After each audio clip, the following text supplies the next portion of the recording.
Katrín, welcome to Parasol Unit.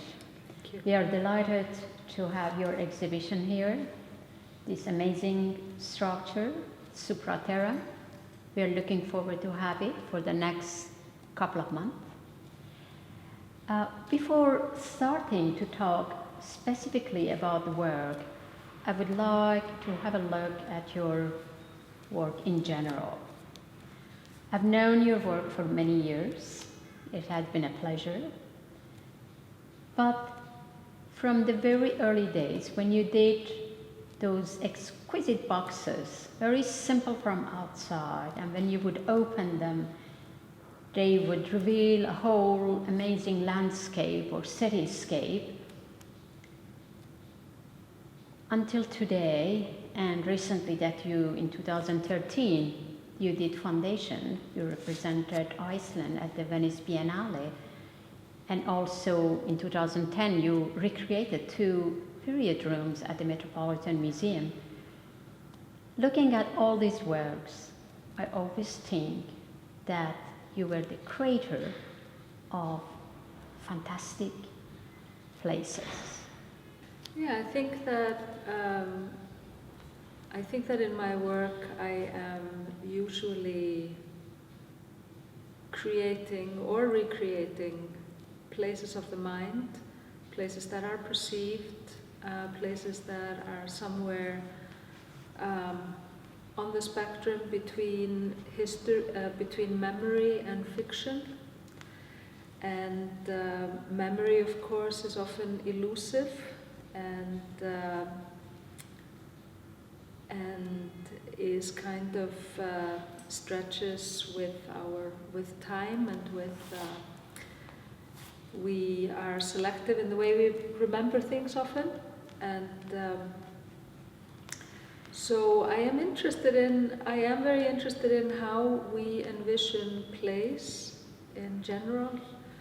Sometimes the places that I make have a personal significance for me. I've done many pieces that in one way or another envisage the territory of my childhood, of my birth in Iceland. Mm-hmm. And then some of the later works are more, let's say, part of a collective history. But at the same time, by definition, a place is an entity that has identity, has a history, and relates to something, somebody, relates in most cases to human being. What is the difference, in a way, for you between place and space? I think in some ways there is an aspect to the making of my work which is very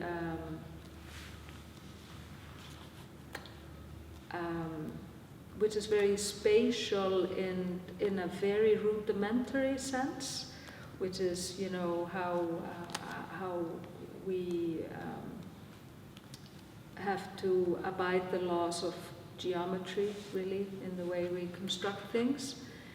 But then in my experience and, you know, in what is agreed to be sort of the thought of our times, place is something that is constructed through it is constructed through an embodied experience and also through time. Mm-hmm. So and all of this kind of distills down or comes down to the human life in a certain sense, and the human life is, of course, a transformation in scale, for example, and scale is something that's very important in my work. But in a way, you are creator of place, a place. And without going too much into philosophy, I thought there was something so extraordinary in Martin Heidegger saying that a bridge is not just there to relate those banks, or those banks, they just do not exist, the bank of the river. They become into existence. They emerge when there is a bridge. Exactly. Relating them together. Exactly. And that is so extraordinary and defines and differentiates in a way what is a place and what is a space.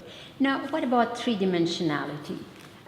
Your work has to do, you have usually sculptures most of the time. You have done drawings, obviously, and you do a lot of drawings before doing the sculpture or the three-dimensional work. How and when do we become aware of sense of three-dimensionality? Is that consciousness of our body? Is the moment we become conscious of our body?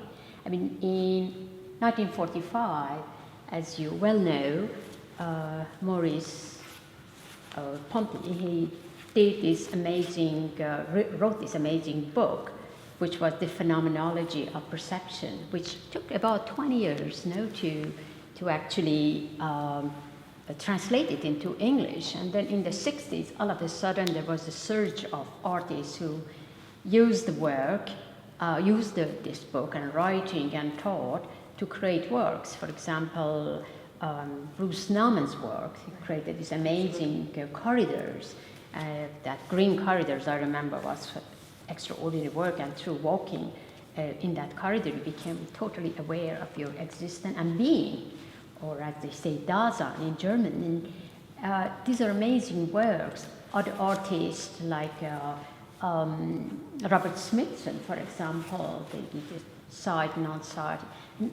And could you tell me how those strands of thoughts are relevant in your work? Yeah, I think they are very relevant. I think that some of the work that we think of that is heavily influenced by Merleau-Ponty, my work maybe doesn't have the resemblance. My work maybe seems more representative, but I am extremely concerned always with how we have an embodied experience of place, and I think that, or of space, and I think that the way we experience the world is not simply through our mental consciousness. I think that three-dimensionality can be a very mental thing, and especially in the way that things are designed, it's very mental. But there is the physical experience, which is, quite important. It can have a lot of sort of psychonarrative. It can have a very, a psychonarrative dimension, but it can also just be more sort of metaphysical almost. And I think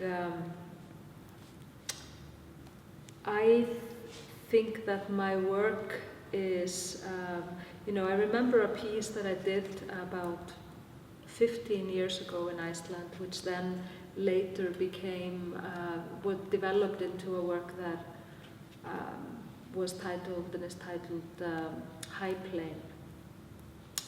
And the first kind of construction that led to this work had a narrow, it was actually very kind of close to people like Bruce Nauman, I think. It had these narrow corridors around the large platform that the work was on top of. And such simple things as a 10 centimeter difference in the width of a corridor has such a profound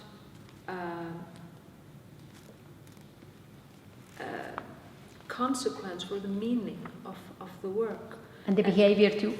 And behavior, because you Yes. have different, and this is, I think, a very concrete example of how this works, because you have very different associations to walking down a space that is 60 centimeters wide, or 70 centimeters wide, or 50 centimeters wide. And that's, I think it's one of the most concrete ways of understanding how this works, because the physical experience of this is very, very different. And that kind of leads us to talking about this piece, I think. Exactly. So how do you want people to experience Supra Terram? And by the way, what does Supra Terram mean? Yeah, so Supra Terram means, it's Latin, and goes back to my time of studying Latin, which was Great. something I did very enthusiastically a long time ago. But Supra Terram means to go above ground. In Latin, there's a distinction between above ground, as in the movement of going above ground, and above ground as in staying above ground.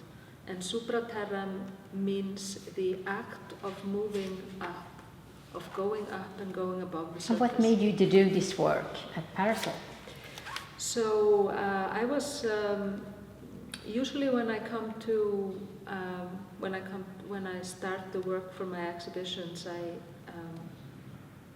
I try to really survey and absorb the space itself, and what the space means to me, and how I can what type of interpretation I can create in the space. And here, of course, we have two levels. We have downstairs and upstairs. And so, especially when we started this project, or when I first came here to begin this work, I had just finished a piece at the Venice Biennale, and that was another place, sort of a memory of a place, of a kind of a quasi-fictional place, which is sort of overlaid in another very real place in Venice. And I was kind of interested in doing a similar overlay here, but instead of the work kind of reaching outwards, that we would use the vertical axis that we have here. And so, and the way this is then in the end manifested is that we have this kind of gradation of scale, you could say, between the first floor and the second floor, between the ground floor and the first floor. But instead of being simply, you could say, like a spectrum of scale, it's a very concrete manifestation of a structure that altogether is in the same scale, but is displayed at once much larger than the body and also much smaller than the body. And it's this kind of slippage between the way we kind of codify and understand and analyze. Exactly. So here you are, in a way, dwarfed by the structure, and exactly. Upstairs is the contrary. You look down at the tip of the work. Exactly. And in a way, the ceiling is kind of slices through the structure. And downstairs, what you see is a sculpture, in a way, very different relationship. Yeah, and I think this is also something that very much comes from, these ideas that originates with someone like Merleau-Ponty. I've always been very interested in how to create an artwork that you relate to. How do you make a sculpture that you relate to simultaneously as an environment and also as an object? How can you do this? How can a sculpture be both at the same time? Tell me, how were you affected or influenced at all by artists, American artists? I mean, you have lived many years in the USA, and Artists like Robert Smithson, Michael Heiser, they were all artists who were very aware of the environment. Yeah. Obviously, they work a lot outdoors, and your work is mainly about creating this place indoors, in a gallery, or in an environment, in a house. But you are all influenced by those artists. Absolutely, absolutely, and maybe in some ways not always fully consciously. Yes. I mean, I think these are artists who have kind of, written the canon of what we think of as contemporary art. And so both consciously and unconsciously I've been very influenced by them. And I think something that is comes about very much with works with artists like Robert Smithson is this way of looking at everything as it is and looking at sight and looking at structure as just what you see, and not to really take the blinders off between that when you're looking at sculpture, you're not only looking at sculpture, you're looking at a site, you're looking at everything that you see. Yes. An environment. And so I have wanted in this exhibition, I've wanted really to sort of give almost like equal importance to what I bring into the space and the space itself. What would you like that visitors get from your work? Is there something you really would like, or you just let them to themselves to experience the work, go around, look, and make their own decision? I think would you give them a couple of tips, maybe? I think that I just want people to look inwards. I think that we see in everything, we see what is in us.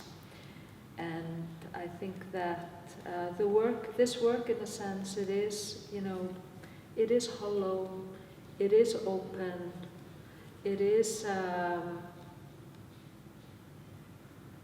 I think I hope that it's a work that kind of begs people to kind of deal with their own perception in a certain way. I mean, there's a lot of empty space here. People have to deal with that. They have to think about, like, what does that mean to them? And I am,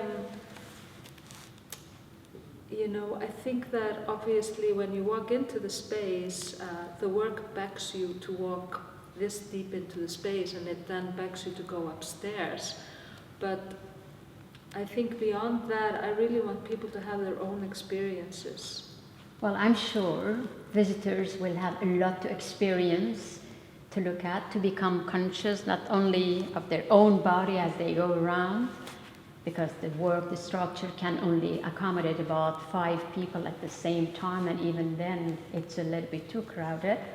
They're going to become conscious of this rough outside yet beautiful structure, the wooden structure, and the inside, this amazing, gorgeous paper pulp that has been applied on that kind of like a chicken wire almost, that metal mesh, and they're going to learn a lot. They're going to go upstairs, learn what it is, the whole process. It's going to make people think a lot. It's not the usual exhibition. I think they have to work a lot themselves in this exhibition. So they are not served something on a silver plate, but they have to go for it. They're really challenged. And I thank you so much, Katrín, for this amazing work. And I look forward to see what people's feedback will be, and I'm sure it will be great. Thank you very much. Thank you so much.